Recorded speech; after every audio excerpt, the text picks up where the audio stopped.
today, I will not be surprised if you see the governor of Nairobi at the flag of the World Rally Championship at KICC, because I am sure that is where he's going to be.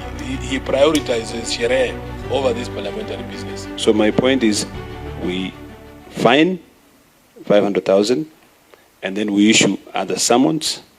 When he fails, we will fine again and then cause for him to be arrested. It says that whereas a witness is invited or summoned to appear and fail to do so, there are serious consequences on that. This is nothing but contempt of this committee. Last week there was an excuse that Governor Sakaja stated that he had not received the information on time and he needed to go to a burial. Now, I don't know, before I proceed further, how were the summons delivered to his office? Because Sakaja will state that he has not received those summons. So maybe before we proceed any further, can the Secretariat tell us and give us copies of the summon and explain to this committee how they deliver the summons to the witness? I want to remind, okay, but proceed first. So before I invite the Secretariat, is there another member who wants to say something so that the Secretariat can then respond at once? Chair, I think it is important for the question that has been raised by Olekina to be sorted out first, because this is the habit of the governor is to say he did not see those summons. I know who Patrick Akivaga is. I think he's the acting county secretary. And let's clear that question from Olekina first. Yes, our legal counsel, can you now take over from there? Through the chair, the summons were processed through the clerk, and the summons were delivered by our legal clerk, and the affidavit of service is there to show that they were actually delivered to his office. Then, because it appears that there is a certificate of service, I think for us is to revert back to our Parliamentary Powers and Privileges Act and also Article 125 of the Constitution. And this time around, Mr. Chairman, for this committee to be taken seriously, we have to follow those two sections of legislations to the letter. We even have the power to call for a witness to be arrested. So I think it's about time that we exercise our powers, because this committee must be respected. I thank you, Mr. Chairman. Any other member? Yes, Abbas. I think, as rightly said by the Olekina, I think this will be the fourth time the governor has failed to respond or come. So I think we need to follow appropriate measures to be taken against the governor, as will be agreed by all members. No. Yeah, Chair, it is actually more than the fourth time. I believe we started this inquiry over a month ago. Mr. Chair, the CS for Energy has appeared before this committee. The Director for EPRA has appeared before this committee. NEMA has appeared before this committee. For us to be able to close this inquiry, the only missing link is the county government of Nairobi. So I would have no other recourse than to proceed in the manner in which the law provides.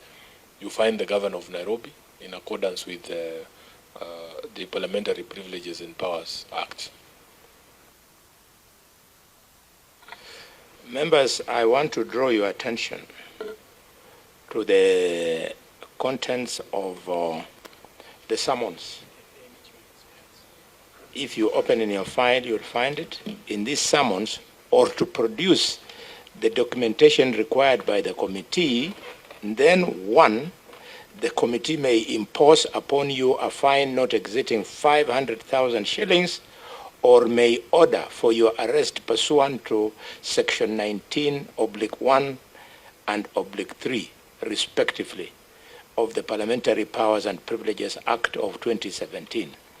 And the two, you may also be guilty of an offense in terms of section 27/1/A/Roman 1 and /C Roman 2, respectively, of the Parliamentary Powers and Privileges Act 2017, for which you shall be liable on conviction to a fine not exceeding 200,000 shillings or to an imprisonment for a term not exceeding 6 months or to both such a fine and imprisonment. So that caution contains the various possibilities that on the governor. Legal counsel. Through the chair, as per my inquiry, I was advised that we've always issued, when the governor is not there, we've always given the acting county secretary or the county secretary to receive the summons on behalf of the governor. So you're confirming that he was served? Yes. Good. Just read the section relating to summons, whether there is a requirement for personal service. Sorry? Read the section Yes. relating to summons, just to confirm whether there is a requirement for personal service. Okay. That is section 19(1), procedure if the witness fails to appear. Where a witness summoned does not appear or appears but fails to satisfy the relevant House of Parliament or committee, the relevant House or committee may impose upon the witness such fine not exceeding 500,000 shillings, having regard to witness condition in life and all the circumstances of the case. So there is no provision on service? Yeah. Okay. So, Chair, where there is no legal requirement, is there a... There Okay. is section 18(4). The summons shall be served by a member of staff or police officer who is duly authorized by the clerk by delivering a copy of the summons to the person mentioned in the summons or at the person's usual or last known place of residence, employment, or business, or left to the person who is over the age of 18 years and who resides or is employed at that place. Then that is clear, Chair. Yeah. Then in that case, Perfect. So members, the governor was properly served. So next step is, what do we do? Olekina? I think the first thing we do is to fine the governor the maximum of 500,000, which he has to pay through his pocket or through his own personal account. I know it might be cheap for governors who are now buying houses in Dubai, of course using public funds, but we need to fine and summon.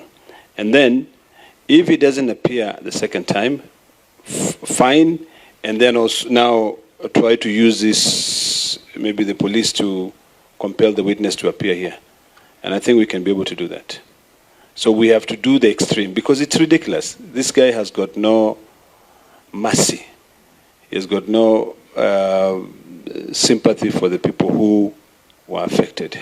And he is allegedly the governor of Nairobi, who should actually care for everyone who is affected by this issue. So my point is, we fine 500,000, and then we issue other summons. When he fails, we will fine again, and then cause for him to be arrested. Chair, there's a point that we made at the last meeting, that it is actually a legal requirement that parliamentary business must be prioritized. The last time the governor was telling us, and he delivered a letter here at 8 a.m., just a few minutes before the meeting started, telling us that he was going for a burial. And we actually confirmed between myself and the Member of Parliament for Embakasi East that we were going for that same burial. But we came to the committee first, executed our business at Parliament, and joined the governor at that same funeral, Mr. Speaker, Mr. Chair. Today, I will not be surprised if you see the governor of Nairobi at the flag of the World Rally Championship at KICC. because I am sure that is where he's going to be. He prioritizes Sherehe over this parliamentary business. That flag off is scheduled for 11 a.m. There was nothing to stop him from appearing here. I'm just speculating because I am sure I will see him there. There's nothing to stop him. I'm sure even the president who's going to do the flagging off is doing something before 11, you know. So parliamentary business for this governor has always taken a second, seat, a back seat. For him, it is not a priority.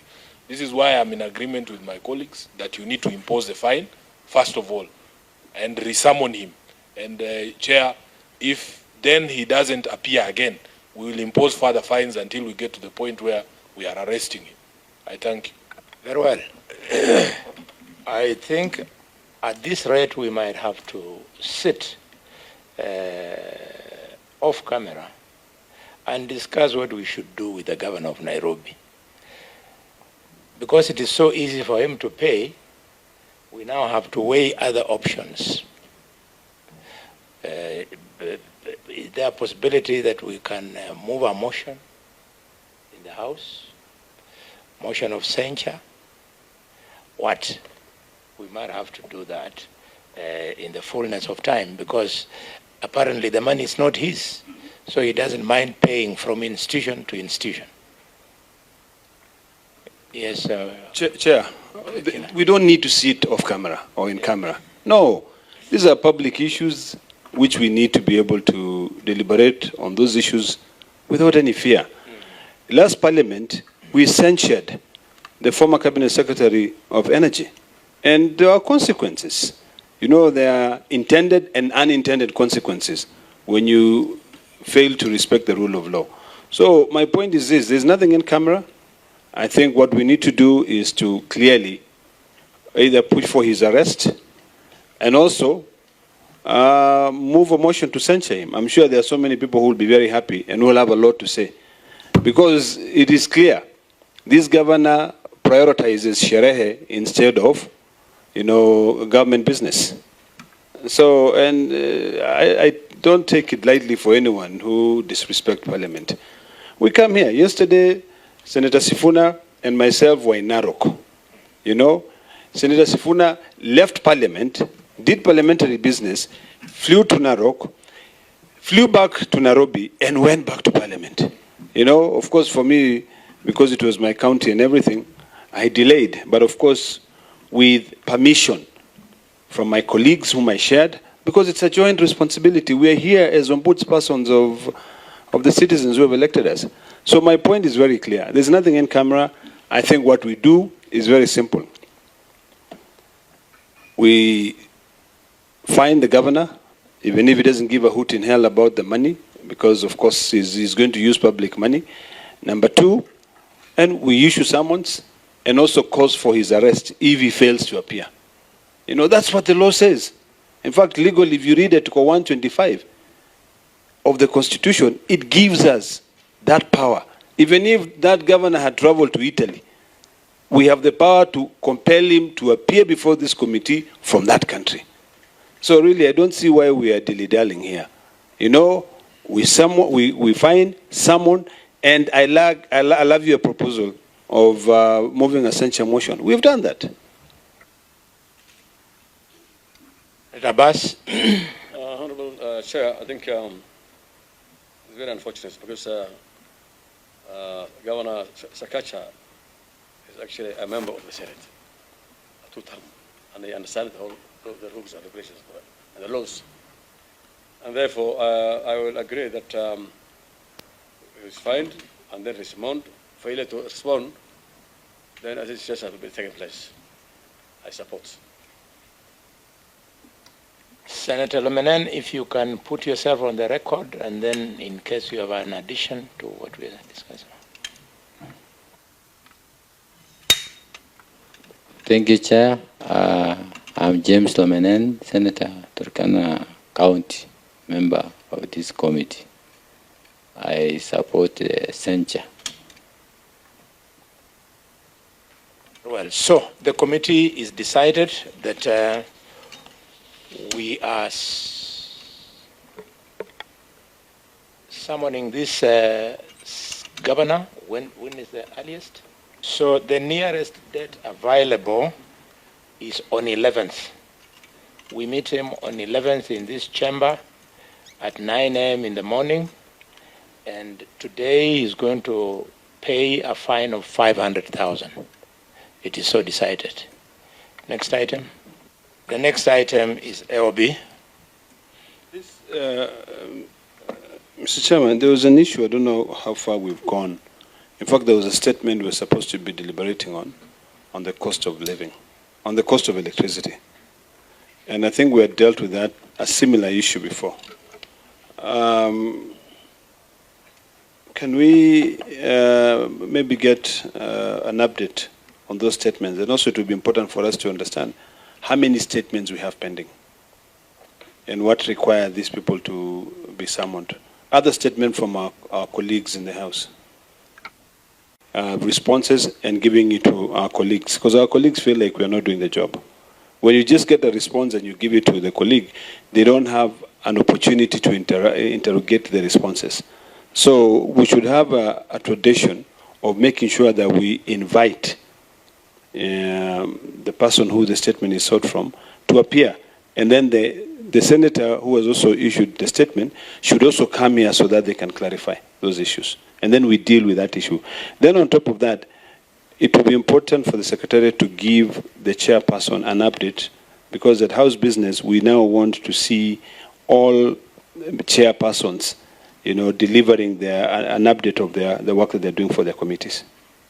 This is noted. We will write to the CS and invite him for a meeting with all the statements that are pending for him to come and respond to all of them. And we shall then invite the senators who requested the statements to come if they're for any clarifications. Very well. In fact, what Senator Olekina said is the practice we are using at the Committee of Finance and Budget. We normally ask the CS, National Treasury, with the member who raised the question, who raised the statement, so that upon his giving an answer, there are supplementary issues which can only be articulated best by the person who raised the statement. So maybe we should make it our standard procedure here as well. That is noted, Chair. You're welcome. There being no other business, I now adjourn the meeting until the date you'll be informed, possibly on 11th. Thank you. Sorry. Yeah, asanteni sana.